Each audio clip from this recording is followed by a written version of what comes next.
I'm Reid, editor of the EdisonReport, and I am here with Dan Darby to talk about LightFair 2022. Dan, how are you? Great. Good morning, Randy. It's good to see you. Well, it's very nice to see you, and we are excited about LightFair. I am too. It's kind of palatable just in even the last 2 weeks, the phone calls, the excitement that we're getting from our exhibitors, as well as the VIP attendees that we talk with on a daily basis. There's really an uptick just in the excitement. Well, I was in New York this week and talked to several lighting designers, and they're coming. That's what we want. We want I to don't see doubt it. Those lighting designers, those contractors, those distributors. We want to see them at the show, and they are coming and looking forward to it. Now, Dan, I want to talk about the show, but first, if I may, tell me more about the Mentor-Mentee program. Great program. So, we are dedicated to emerging professionals. What can we do to bring up the next generation of lighting professionals? And we actually introduced the program last year with 11 mentees, mentor pairs. This time we've increased it to 15. So, a modest increase, but it's still something that, we're managing and building. It's a 6-month program. Our mentees and mentors connect together at least once a month, share their ideas, what's going on in their careers. And the culmination is a face-to-face meeting at LightFair where they get to come together. Excuse me. The mentees are, we had more than 100 applications this year. They have to be emerging professionals.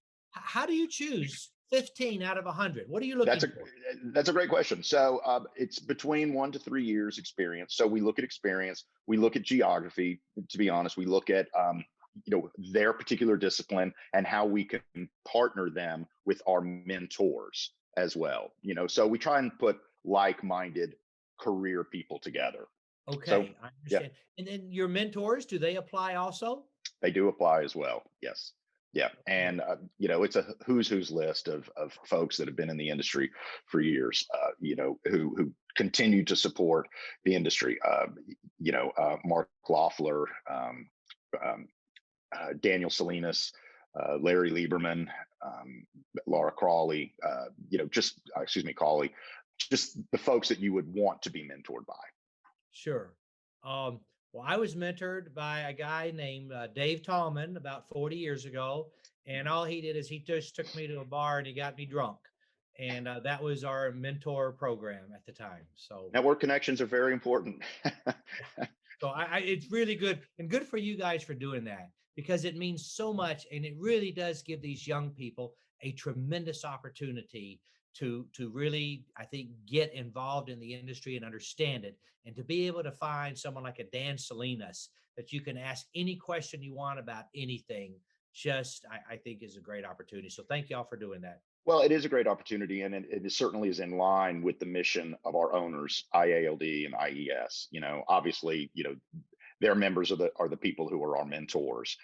So we could not do it without our owner partners. Understood. Okay, well, let's talk about the show. And I look at the map quite a bit, and I continue to see it growing. So that's a good thing. Every day we get another exhibitor. It's really great. Like I said, it's a strong momentum, and we're excited. We're excited about the quality of the show this year. Okay, can you speak numbers with me and compare it to 2021? Sure. We had around 200 exhibitors. We're knocking on the door of 320 exhibitors this show.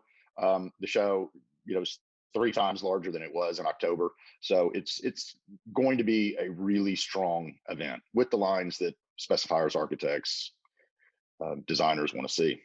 Right. And how is registration coming along? Quite well. About 120% at this point over New York. So I think the initiatives that we've done, to bring people in, reduced the registration process for conference, and that carries over to the trade show floor. If you buy a conference pass, any conference pass, that automatically gets you onto the show floor at no cost. That's something that we've really pushed home this time. I think that's going to help the show floor traffic as well. Okay. And Dan, we're at a new hall. Yeah, it's a great hall.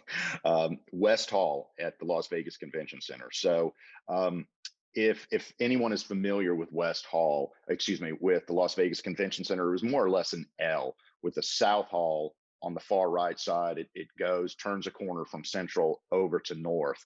On the other side of North Hall, across from the Las Vegas Convention Center Marriott, is the new West Hall. Okay, because we're doing our Lifetime Achievement Awards at the Las Vegas Marriott, and Mhm. everyone says that it's very convenient to this new hall. I've Convenient in that it's across the street. yeah, Yes. I've never seen the You new can't be more hall, convenient. and so everyone is on one floor. Is that right? Everyone's on, yep, one floor. The conference is on the floor above. Got it. And then we can also take the Tesla tunnel. How does that work? So you can take the Tesla tunnel. So it connects from one of the resort hotels, the Hilton Resort, over to West Hall, and from West Hall you can go through Central over to South. Eventually there'll be autonomous vehicles. Right now they're all powered by or driven by people. Okay, But it's so a tunnel. It's a I tunnel don't that have to have a Tesla to go in there. you don't. Uber. They provide the Tesla. Okay. Yeah. Right. So you mentioned the conferences are above the exhibit. Talk a little bit about the education package and what people should expect there. So great offering this time. As always, we have stellar education in the 5-day conference. So again, 2 days before the show at the Institute, which is full day and half day courses, followed by the 3-day conference, which would be Tuesday, Wednesday, Thursday. Remember, we're Tuesday, Wednesday, Thursday again this year. This last show in October, we introduced the Designery, which were design related sessions in the Design Pavilion.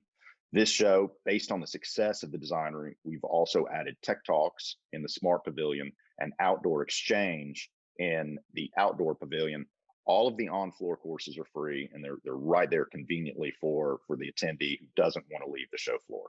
Do they sign up? Do they have to sign up? For the conference sessions, they do. You do not have to sign up for the on-floor. Okay. And then Dan, you're doing a lot with human-centric and circadian entrainment. Can you tell our audience about some of those courses? Yeah, they would be all the way across our five specific tracks. So most of them are design related, but also technology. And so human centric circadian rhythm, it's been so important for a number of years, but we've definitely called it out this time. Any attendee just needs to go to lightfair.com, go to the conference sessions, and they'll find those sessions. Okay, excellent. Okay. Dan, what have I not asked you that I should ask you? I'd like to talk about what the attendees will expect on the show floor as far as the quality of the exhibits. So you might remember, well, I know you remember because we talked about it quite a lot. After the 2019 show, we made a difficult but really practical decision to disallow some 60 international OEM companies from exhibiting at LightFair.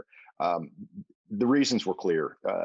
Number one, they weren't there to sell to our attendees. They were there to sell to our manufacturers, or they were actually there to look at our manufacturers' products and see what they could do with their own designs. And we are serious about protecting our exhibitors and their intellectual property. We're so serious that we've actually been in touch with the FBI in Las Vegas. FBI is very serious about this too. And every exhibitor at this show is going to get an FBI produced piece on counter and protection of intellectual property. So, like I said, we're serious about this. We have declined at this point 43 applications from similar companies that we're just not going to allow into the show. I got to tell you, Dan, if you think about it, with COVID and with what's happened to the trade show industry and the money, it's really commendable that you haven't been tempted to dip back in that well. Well, it would be a short-term gain, and we know that. We're at the same time of all the things that we're doing to again level the playing field, if you will, for some of our architectural brands, which we've done with the Collective, and we're doing with placing areas of 10 by 10s and 10 by 20s in more desirable locations. This is something else that we just have to do. We just have to make sure the floor is safe for everyone and their intellectual property. I think it is a dramatic improvement. And again, I commend LightFair for taking such bold action because it's not healthy for the industry having those guys there. And you guys have stepped up. Well, thank you. And I have to commend our owner partners as well. We don't make these decisions without their support, and they were fully supportive. Dan, what's your opinion of the non-exhibiting manufacturer? You're talking about the people who don't take space, but just coincidentally happen to be in Las Vegas the same time as LightFair. And they probably don't even know LightFair is going to happen. They just happen to be there. Maybe. I will say we've gotten quite a number, an inordinate amount of requests from NEMs to have meeting space in our hotels as well as at the show. And of course, we're not able to approve these because that would not be appropriate for our exhibiting manufacturers who are supporting the show in that way. So we can all look and see which manufacturers aren't participating in the show. That doesn't necessarily mean they won't be in Las Vegas. Well, you use the term NEM, non-exhibiting manufacturers. Right. EdisonReport coined a term about 20 years ago. We called them deadbeats, and we would call them out. We would actually find out who is doing it, and we would write and we would call them out, and we would encourage the attendees to not visit those manufacturers because they're taking away from IES, they're taking away from IALD, and they're taking away from those of us that pay to be on the showroom floor. So we're strongly against the companies doing that. Well, and of course, not only that, Randy, but it also puts the burden on the attendees. The attendees who have very limited time. Every hour they're out of their office is one less billable hour, and to fracture the marketplace in that way is just a disservice to the attendee. And you know who else hates it are the reps. The reps that represent those companies, they don't like it one bit because they want to be in the showroom floor visiting their manufacturers. And now they've got to get in an Uber and drive somewhere, and they're gone a couple hours typically. And it's very hard on their time as well. It is. But at the end of the day, our goal is to develop a LightFair that is a simply not only a must attend, but I want to attend event. I'm very, very keen on exhibitor ROI. And I highly encourage every manufacturer to look at their booth space, consider what their show goals are well before they come into the show. I mean, conversations we have with companies like Signify and Current, they will come into the conversation. They have an idea of what kind of space they're already looking for because they talk about the space they had last year and how that performed. And that's our goal at LightFair. We want exhibitors to come into the show with a specific plan, and we want to be able to help them to do that plan. So these discussions about NEMs just go away because LightFair is the market where everyone will be. And then, Dan, you have signed a contract now for the next 8 years between Las Vegas and New York, rotating, correct? Through 2029, yes. Through 2029. Okay. LightFair in 2023 is back in May. Am I right? Back in May, the 23rd to the 25th would be the actual show dates. We will overlap with the International Contemporary Furniture Fair, which may seem odd, but ICFF draws heavily interior design focus for commercial applications. It's also during New York Design Week. So, New York being the U.S. epicenter for architects and designers, it's really a nice draw. Sure. The timing sounds great for 2023. Okay. Well, Dan, thank you so much for joining us today. And I look forward to seeing you in Las Vegas.